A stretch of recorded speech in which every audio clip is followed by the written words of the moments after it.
Hola amigos, el día de hoy les hablaré sobre la primera ley de Newton o ley de la inercia. Primero vamos sobre qué es el término inercia.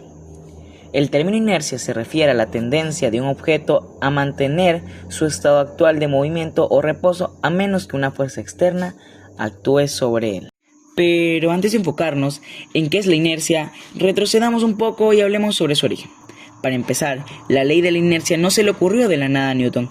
Antes de explicarla en su libro, el cual es conocido comúnmente como Principia, tomó unos hallazgos de otro científico, llamado Galileo Galilei, el cual ya había realizado algunos experimentos para estudiar los movimientos en los objetos, y lo que hizo Isaac Newton fue combinarlo con sus ideas, así concluyendo lo siguiente: que un objeto en movimiento tiende a mantenerse en movimiento a una velocidad constante en línea recta, por decir un MRU, movimiento rectilíneo uniforme.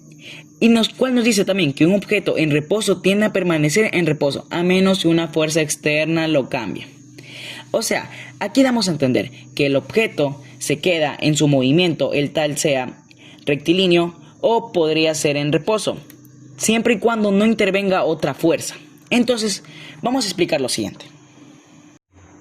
Como por ejemplo, tenemos un objeto redondo, el cual se encuentra en reposo, por ende él no se va a mover hasta que se aplique otra fuerza en él. O sea, por ejemplo, si nosotros impulsamos el objeto hacia adelante, se va a mover, por la razón que este impulso, esta fuerza aplicada sobre el objeto, va a cambiar su estado del reposo a estar en un movimiento. Pero tengamos en cuenta algo, que la ley de la inercia nos dice que el objeto se va a desplazar sin parar hasta que se detiene. ¿Por qué se detiene? Esto es debido a la fricción y la gravedad.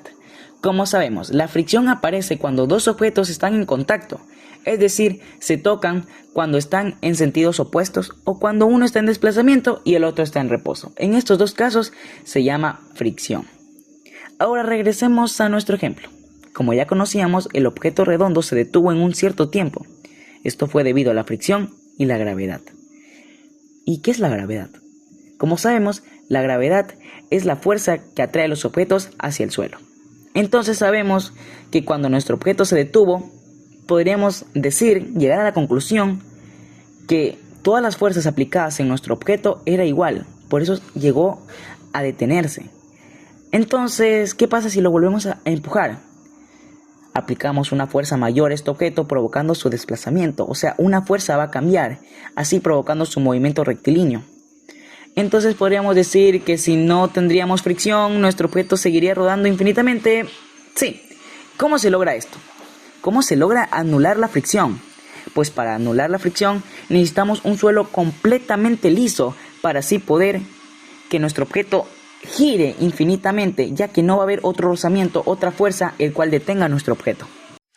Y así concluimos con nuestro concepto básico de la inercia. Muchas gracias.